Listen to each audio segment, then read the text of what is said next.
குழம்பு பாருங்கள்.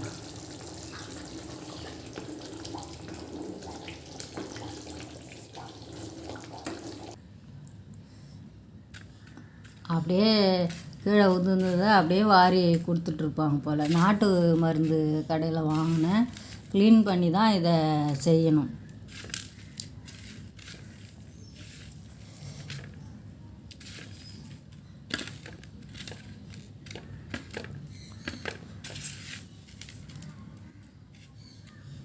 பித்தம்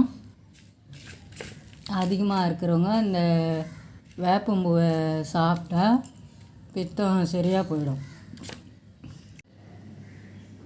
க்ளீன் பண்ண வேப்பம்பூவை ஸ்லோவாக தீ வச்சு எண்ணெய் இல்லாமல் அப்படியே வறுத்துக்கலாம். ஒரு 10 கிராம் தான் எடுத்துருக்கிறேன். நிறைய போட்டால் அந்த குழம்பு கொஞ்சம் கசக்கும். வறுக்கும் போதே தெரியும் இதில் ஏதாவது கல்லுகள் இருக்கா என்னன்னு, நரன்னு. ஏன்னா சிறுங்கல்லாம் கண்ணுக்கு தெரியாதெல்லாம் க்ளீன் பண்ணும்போது நல்லா வறுத்தாதான் அது மிக்ஸி இல்லாமல் அப்படியே பொடியாக எடுத்து தனியாக வச்சுக்கலாம். எண்ணெய் எந்த எண்ணெய் இருக்கோ அந்த எண்ணெய் ஊற்றிக்கங்க. நான் வந்து கடலக்காய் எண்ணெய் தான் ஊற்றிருக்கேன். இது 2 நாள் வரலும் கெடாமல் இருக்கும். கடுகு, வெந்தயம் நிறைய போடக்கூடாது. ஏற்கனவே வேப்பம்பூ கசப்பு பண்ணுறதுனால வெந்தயமும் கசக்கும். 2 காஞ்ச மிளகாய். இப்போ பூண்டு வந்து சரியாக க்ளீன் பண்ணலன்னா எண்ணெயில் போட்டால் வெடிக்கும். அதனால் தோலை நல்லா எடுக்கணும். இப்போ வெங்காயம்,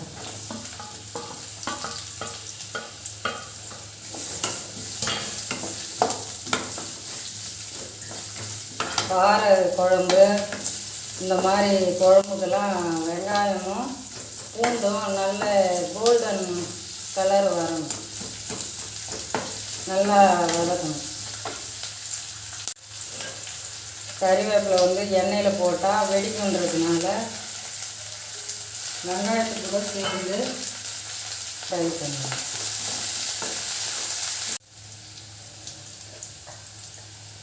வெங்காயம் நல்லா இந்த கலரில் வதங்கணும்.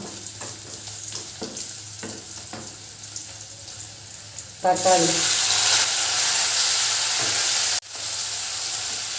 சால்ட்டு, கல் உப்பு இருந்தால் கல் உப்பும் போடலாம்.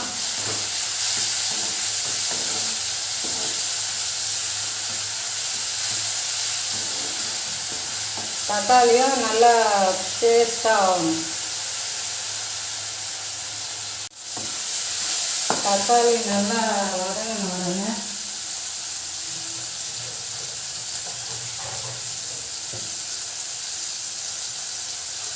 புளி வந்து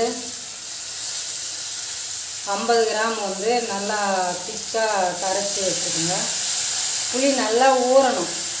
காரக்குழம்புக்கெல்லாம் வந்து புளி ஒரு அரை மணி நேரம் முன்னாடியே வந்து ஊற வைக்கணும். நல்லா ஊறணும். அப்போ தான் வந்து புளி ஃபுல்லாக கரையும். இல்லைன்னு வச்சுக்க பாதி கரையும் பாதி வேஸ்ட் ஆகிடும். அதனால் ஒரு அரை மணி நேரம் முன்னாடி ஊற வச்சிங்கன்னா வேஸ்ட் ஆகாது.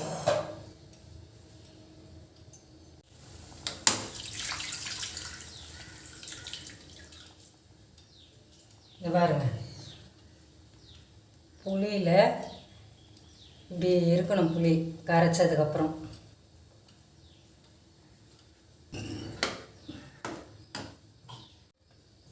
இப்போ இது குழம்பு மிளகாய்த்தூள், இது காஷ்மீரி சில்லி பவுடர் கலருக்காக, இது ஜீரக பவுடர், இது தனியா பவுடர், இது மஞ்சத்தூள், இது பெருங்காயம் கொஞ்சம் தான் இருந்துச்சு. நீங்கள் வந்து இன்னும் கொஞ்சம் கூட போடலாம். எக்ஸ்ட்ரா இருக்கிறது மிளகு பவுடர் எல்லாத்தையும் வந்து சேர்த்துக்கணும்.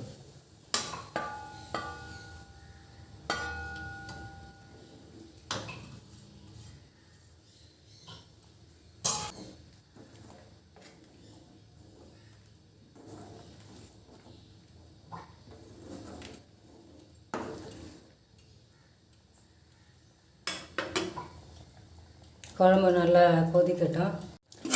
இப்போ இந்த வேப்பம்பூவை நல்லா கையிலேயே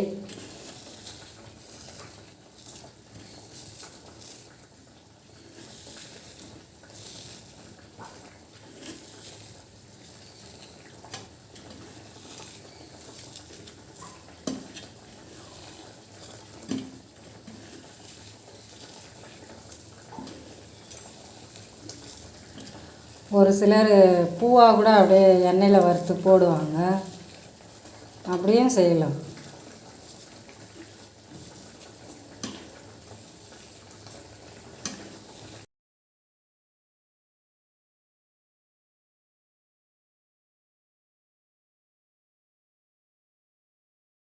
கல் ஏதாவது இருந்தால் கூட இதில் நின்று போயிடும். இதை இன்னொரு வாட்டி நல்லா கையிலேயே இது பண்ணி இந்த மாதிரி பவுட்ரு ஆகணும். இதில் வந்து சிறுங்கல் ஏதாவது இருக்கும், அதனால் இந்த பவுட்ரு மட்டும் போடலாம். வெல்லம் வந்து இந்த அளவுக்கு எடுத்துருக்கேன்.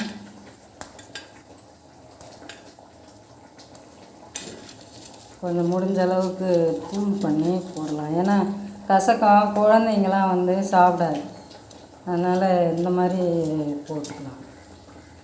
குழம்புல எண்ணெய் பிரிஞ்சு வருது. உப்பு கொஞ்சம் கம்மியாக இருக்குது, உப்பு போட்டுக்கலாம்.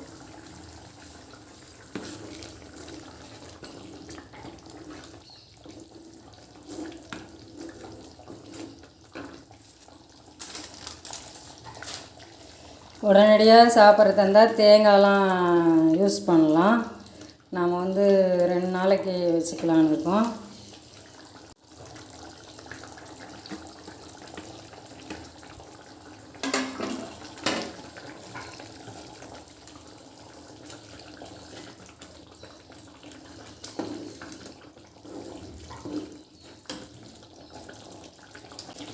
இந்த வெல்லத்தையும் சேர்த்துக்கணும். வெல்லம் வேணான்றவங்க அப்படியே லைட்டாக சிறுங்கசப்பாக இருக்கும், சாப்பிடலாம்.